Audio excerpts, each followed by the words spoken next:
ओम नमः शिवाय, ओम नमः शिवाय, ओम नमः शिवाय, ओम नमः शिवाय, ओम नमः शिवाय, ओम नमः शिवाय, ओम नमः शिवाय, ओम नमः शिवाय, ओम नमः शिवाय, ओम नमः शिवाय, ओम नमः शिवाय, ओम नमः शिवाय, ओम नमः शिवाय, ओम नमः शिवाय, ओम नमः शिवाय, ओम नमः शिवाय।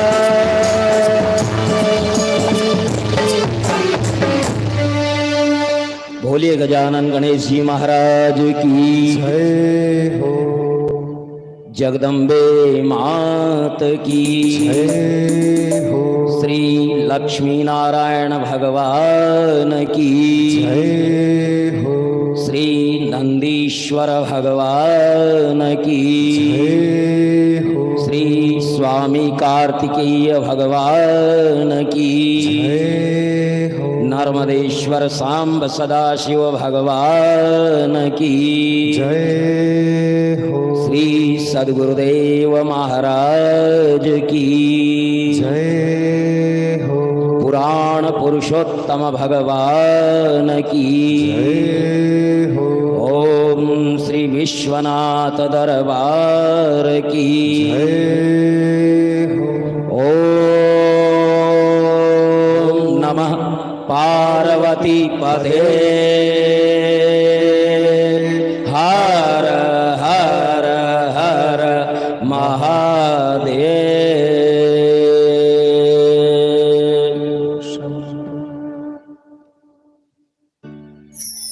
बड़े आनंद से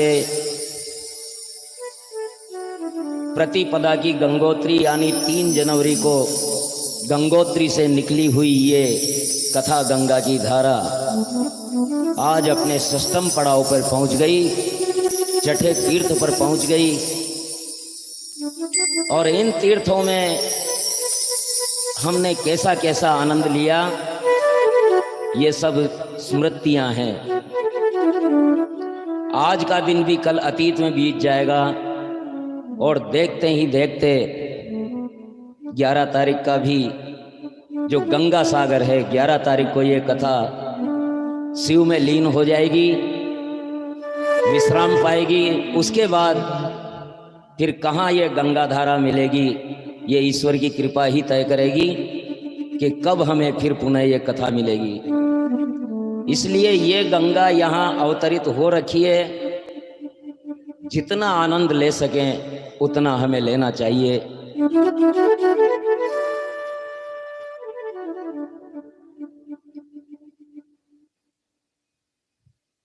शिव महापुराण में कथाओं का समुद्र है, मोतियों का समुद्र है, रत्नों का समुद्र है, लेकिन हमारी सांसारिक बुद्धि है, छोटी सी अंजुली है, इसमें डुबकी तो लगाते हैं, देख तो पाते हैं, लेकिन आंखें देखती है और जो देखती है जिह्वा में वो ताकत नहीं कि उसका वर्णन कर सके, क्योंकि वो ऐसे हैं जिनको केवल अनुभव किया जा सकता है। आंख के यदि जुबान होती, आंख अगर बोल पाती तो शायद बता पाती, लेकिन आंख का काम देखने का है और जो उसने देखा वो जिह्वा की ताकत नहीं कि उसका वर्णन कर सके। अरे हमारी आपकी क्या जिह्वा, ब्रह्मा, शारदा, गणेश आदि कोई भी उनके वर्णन कर ही नहीं पाया। और शिव पुराण जैसा गूढ़ विषय जो हमारी छोटी सी सारा का सारा मोती या रत्न समुदाय तो आ नहीं सकता, जो भी छोटी सी अंजुली में 2-4 मोती आ पाए वो आपको परोस रहे हैं। और प्रयास ये है कि इसमें एक रुचि बने कि शिव पुराण भी कोई बात है। शिव पुराण का यूं तो प्रचार बहुत है, लेकिन जैसा प्रचार श्रीमद् भागवत महापुराण का है वैसा इसका नहीं है, क्योंकि लोगों ने यह धारणा बना दी कि शिव पुराण तो रुक्ष विषय है, केवल ज्ञान का विषय है,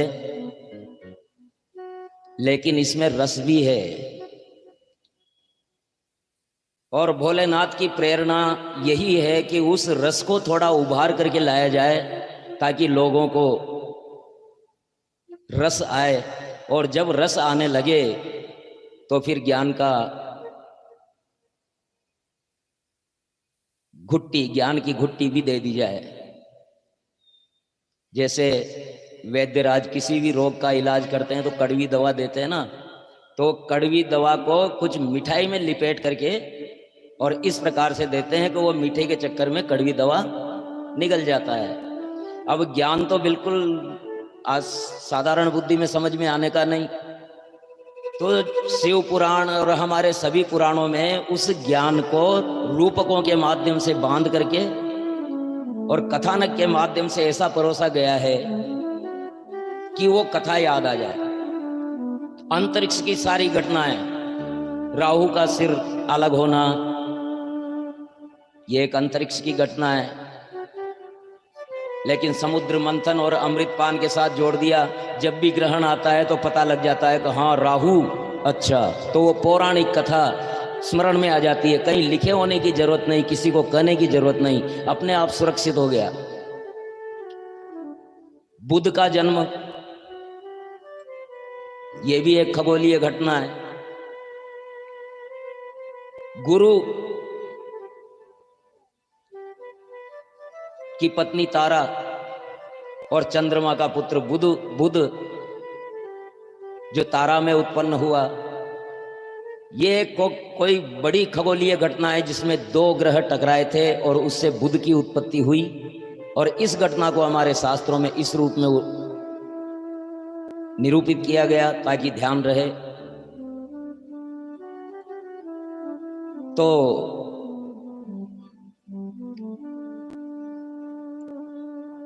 मुहूर्त का बहुत बड़ा महत्व है। काल महाकाल के वश में है। अकाल मृत्यु वो मरे जो काम करे चांडाल का, और काल उसका क्या करे जो भक्त हो महाकाल का। तो लेकिन फिर भी मुहूर्त होते हैं, ग्रहों की स्थिति के अनुसार, नक्षत्रों की स्थिति के अनुसार मुहूर्त होते हैं। हमारी 4 संध्याएं हैं। एक संध्या रात्रि को आती है तो उसको नहीं तो त्रिकाल संध्या मानी जाती है, और संध्या के समय केवल भगवान के पूजन का विधान है। प्रातः संध्या जब सूर्य उदय होता है, रात और दिन की संध्या। मध्याह्न संध्या जहां दोपहर मिलते हैं 12 बजे, और सायं संध्या जब सूर्यास्त होता है। त्रिकाल संध्याओं का बहुत बड़ा महत्व है। जो ब्राह्मण धर्म है उनके अनुसार तीनों समय की संध्या और स्नान का विधान हमारे शास्त्रों में किया है। और इस समय केवल भगवान के भजन ही उचित हैं। सांसारिक कर्म इस समय वर्जित होते हैं। और एक और राज की बात बताऊं, कश्यप ऋषि इस सृष्टि का जब प्रलय के जल में से निकली तो सबसे पहले जो भूभाग निकला वो जम्बू द्वीप था। और जम्बू द्वीप का भी जो सबसे पहला भाग निकला वो भारतवर्ष था। और भारतवर्ष में भी जो सबसे पहले निकला वो कश्मीर मंडल था। और कश्मीर मंडल क्यों था? क्योंकि जो सबसे पहले भूभाग निकला ना, वहां ब्रह्मा जी ने अपने मानस पुत्र कश्यप को ही पैदा किया और वहां भेजा। उन्होंने तपस्या की और जो भी जीव हुए कश्यप ऋषि की संतानें हैं। कश्यप ऋषि की 2 पत्नियां अदिति और दिति। अदिति से जो उत्पन्न हुए वो आदित्य यानी देव, और दिति से जो उत्पन्न हुए वो दैत्य यानी राक्षस हो या देवता हो, संतानें किसकी? इसे कहते हैं वसुधैव कुटुंबकम। हमारे लिए कोई पराया है ही नहीं। अयम निज परोवेति गणना लघु चेतसाम उदार चरित्रा नाम तु वसुधैव कुटुंबकम। इसे कहते हैं, हमारे शास्त्रों में हमें तो जन्म से क्या सनातन के शैशव काल से ये घुट्टी पिलाई गई है कि कश्यप ऋषि से ही देवता पैदा हुए, कश्यप ऋषि से ही राक्षस पैदा हुए और कश्यप ऋषि से ही सारी मानव जाति पैदा हुई। यानी सब सगे भाई हैं, जो भी भेद हैं बाद के हैं। देवताओं अदिति को पुत्रवती जान करके दिति के मन में ईर्ष्या हुई और उसने संध्या काल में अपने पति से गर्भाधान करवाया और शापित 2 राक्षस उनके गर्भ में आए। हिरण्याक्ष आया, वो धरती को चुरा करके रसातल में ले गया। भगवान ने वारा रूप धारण करके उसका संहार किया। हिरण्यकश्यपु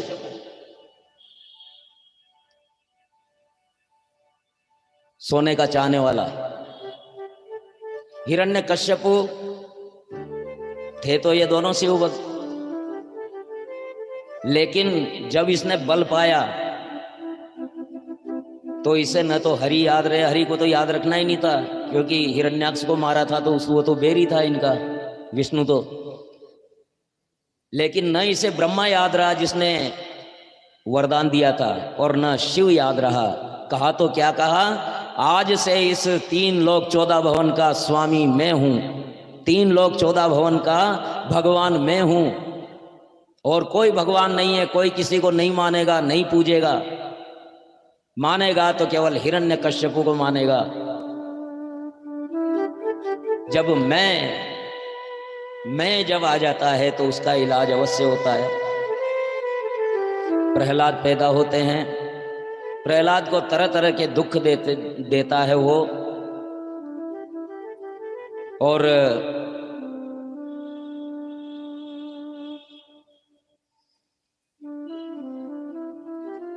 उनको गुरुकुल में जो शिक्षा मिलती है वो अपनी तरफ है, लेकिन उनको रहती है नारद जी के द्वारा जो गर्भ में शिक्षा दी गई। गर्भ में नारद जी ने पूरा वेदांत समझा दिया था उनको और वही उनको ध्यान रहा। सांसारिक ज्ञान उनके दिमाग में ठहरता नहीं था। गुरु ने जो बताया वो तुरंत याद करके सुना दिया, लेकिन असली ज्ञान तो उनका 2-3 बार बड़ी साम दाम दंड भेद से समझा भी चुका था हिरण्यकश्यप, लेकिन प्रहलाद जी को तो बात समझ में ही नहीं आती थी। एक बार गुरुजी नहीं थे गुरुकुल में, तो वो जो शिष्य थे, जैसे कोई क्लास में बच्चे शिक्षक नहीं होते तो बच्चे उधम मचाते हैं ना, तो कह रहे प्रहलाद क्या हमेशा ही तू बैठा रहता है गुमसुम, आओ खेलेंगे। कि नहीं नहीं खेलना ठीक नहीं है। और उनको वेदांत का ज्ञान दे दिया।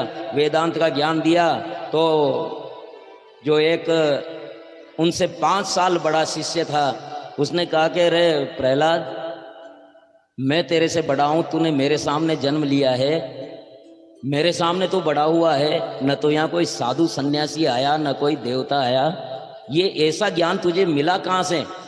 तो वो बताता है कि जब मेरे पर्वत पर मंदराचल पर्वत पर मेरे पिता तपस्या करने गए थे तो नारद यहाँ आ गए थे और उन्होंने इंद्र मेरी माता को अपहरण करके लेके जा रहा था। नारद रास्ते में मिले, उन्होंने पूछा इंद्र ये क्या कर रहा है, पागल हो गया क्या? इंद्र ने कहा कि इसमें उस राक्षस का बीज है, जब ये उसको जन्म दे देगी मैं उसको मार दूंगा, इसको छोड़ दूंगा, इससे मुझे कोई लेना देना नहीं है। अरे अगर तू भी ऐसा करने लगा तो देवता और राक्षसों में फर्क क्या रह जाएगा? इंद्र अरे इसके गर्भ में जो है ना उसको तू तो क्या तेरे जैसे 1000 इंद्र भी नहीं मार पाएंगे। और नारद जी ने जो ज्ञान दिया उस ज्ञान को सुनाया। सारे जो वटुक थे उनके शिष्य थे वो बड़े प्रभावित हुए राम माधव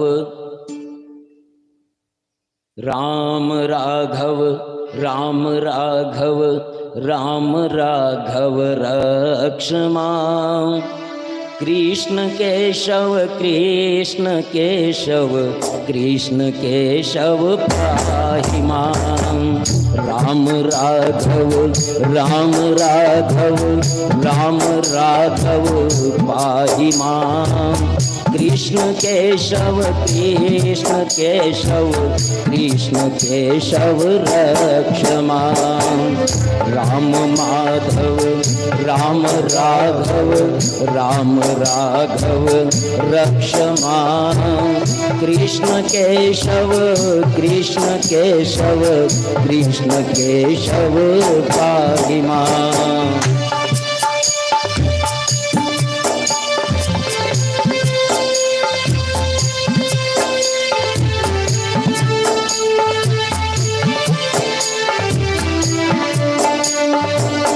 राम राघव राम राघव राम राघव रक्ष मां। कृष्ण केशव कृष्ण केशव कृष्ण केशव पाहि मां। राम राघव राम राघव राम राघव रक्ष मां। कृष्ण केशव कृष्ण केशव कृष्ण केशव पाहि मां। कृष्ण केशव कृष्ण केशव कृष्ण केशव पाहि मां। राम राघव राम राघव राम राघव रक्ष मां। राम राघव राम राघव राम राघव रक्ष मां। कृष्ण केशव कृष्ण केशव कृष्ण केशव पाहि मां। कृष्ण केशव कृष्ण केशव कृष्ण केशव पाहि मां। राम राघव राम राघव राम राघव रक्ष मां। राम राघव राम राघव राम राघव रक्ष मां। कृष्ण केशव कृष्ण केशव कृष्ण केशव पाहि मां। कृष्ण केशव कृष्ण केशव कृष्ण केशव पाहि मां। राम राघव राम राघव राम राघव रक्ष मां। राम राघव राम राघव राम राघव रक्ष मां। कृष्ण केशव कृष्ण केशव कृष्ण केशव पाहि मां। कृष्ण केशव कृष्ण केशव कृष्ण केशव पाहि मां। राम राघव राम राघव राम राघव रक्ष मां। राम राघव राम राघव राम राघव रक्ष मां। हिरण्यकश्यपु ने सुना तो उसने फिर सोच लिया कि अब ये सुधरने वाला नहीं है। कितने ही प्रयास किए, पहाड़ों से गिरवा दिया, कुएं में धकेलवा दिया, गरम तेल करके उसमें तलवा दिया, लेकिन प्रहलाद का कुछ बाल बाका नहीं हुआ। उसकी बहन आई, उसने देखा कि हिरण्यकश्यपु जो देवताओं को जीत चुका है, सारे दिक्पालों को जीत चुका है, ये इतना मलिन होके कैसे बैठा है, उदास होके कैसे बैठा है। पूछा, भैया क्या बात है, तुम्हें मैं इस तरह से दुखी पहले कभी नहीं देखती थी, अब क्या हुआ? क्या बताऊं बहना, अरे मेरे घर में ही मेरा शत्रु पैदा हो गया है।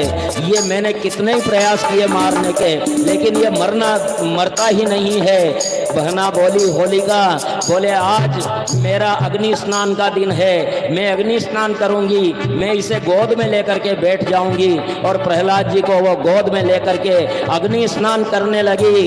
अग्नि प्रज्वलित हुई और अग्नि जल प्रज्वलित हुई तो हिरण्यकश्यप सोच रहा था कि प्रहलाद की चीखें सुनाई देगी, लेकिन प्रहलाद तो केवल कह रहा था राम राघव राम राघव राम राघव रक्षमा, राम राघव राम राघव राम राघव रक्षमा, कृष्ण केशव कृष्ण केशव कृष्ण केशव पाहि मां, कृष्ण केशव कृष्ण केशव कृष्ण केशव पाहि मां। और होलिका की चीखें आने लगी, अरे भैया मैं जली, मुझे बचाओ। और आखिरकार होलिका राख की ढेर बन गई और ताजे गुलाबों के फूल के बीच में प्रहलाद बड़े आनंद से कह रहे हैं, हम भी कहें हे राम राघव राम राघव राम राघव रक्षमा, राम राघव राम राघव राम राघव रक्षमा, कृष्ण केशव कृष्ण केशव कृष्ण केशव पाहि मां, कृष्ण केशव कृष्ण केशव कृष्ण केशव पाहि मां। और जैसा कि कल बता दिया था, सब कुछ करके हार गया तो हिरण्यकश्यपु ने कहा तू किसके बल पर इतना इतरा रहा है, किसके बल पर तू फूल रहा है। कहा जिसके बल से ये दिन उगता है, जिसके बल से शाम होती है, जिसके बल से मौसम बदलता है, जिसके बल से ये सृष्टि पैदा हुई है, जिसके बल से ये पूरी सृष्टि अपना पोषण पाती है और जिसके अंदर ये सारी सृष्टि प्रलय काल में समा जानी है, मुझे उसी का बल है, मैं उसी के बल पे फूल रहा हूँ। बोले कहाँ रहता है वो? कि हर कहीं है पिताजी, आप में भी, मुझ में भी, सब में, मुझे तो वही वह दिख रहा है। हिरण्यकश्यपु ने कहा क्या तुझे इस स्तंभ में भी दिख रहा है? प्रहलाद बोलते हैं कि हाँ मुझे इसमें भी दिख रहा है। और जैसे ही उसने कहा इसमें दिख रहा है तो उसने एक गदा का प्रहार किया और खंभ फट गया और नरसिंह के रूप में प्रकट हुई।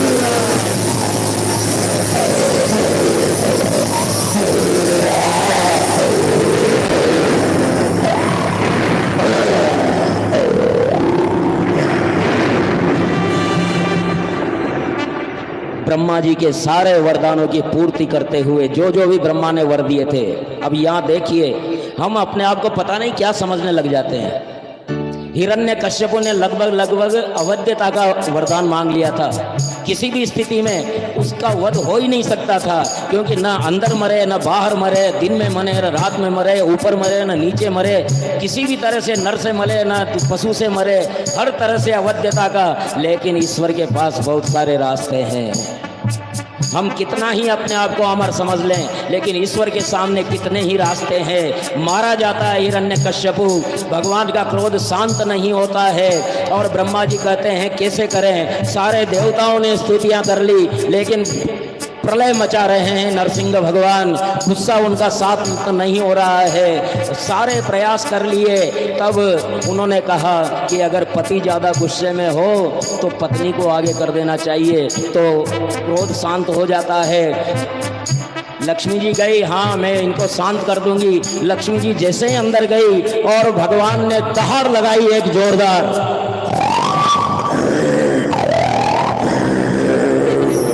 और लक्ष्मी जी घबरा गई। अरे आज मेरे वश का नहीं है इनको शांत करना। और तब प्रहलाद की तरफ देखा और प्रहलाद बड़े भाव से गा रहे थे, राम राघव राम राघव राम राघव रक्षमा, राम राघव राम राघव राम राघव रक्षमा।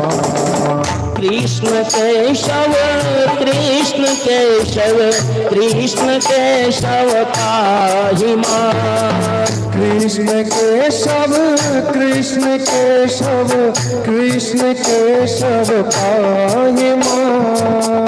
राम राघव राम राघव राम राघव रक्ष मां। राम राघव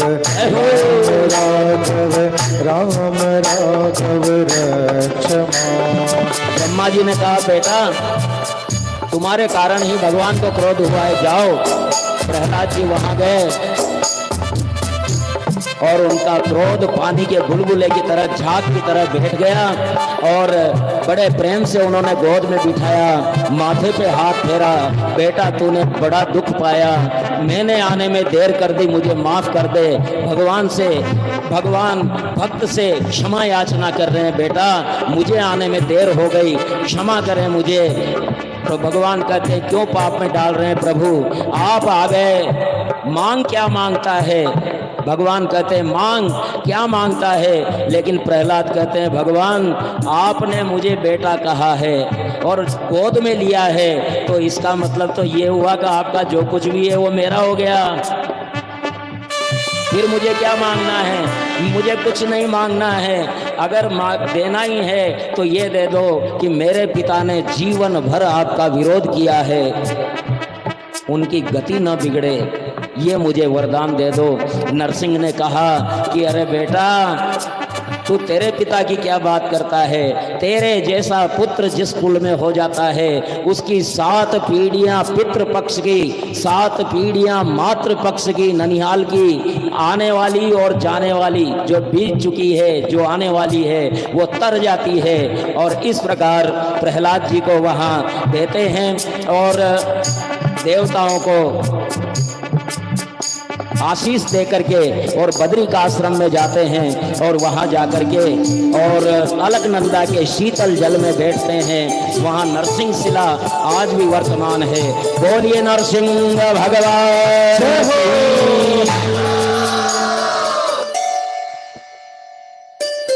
इस प्रकार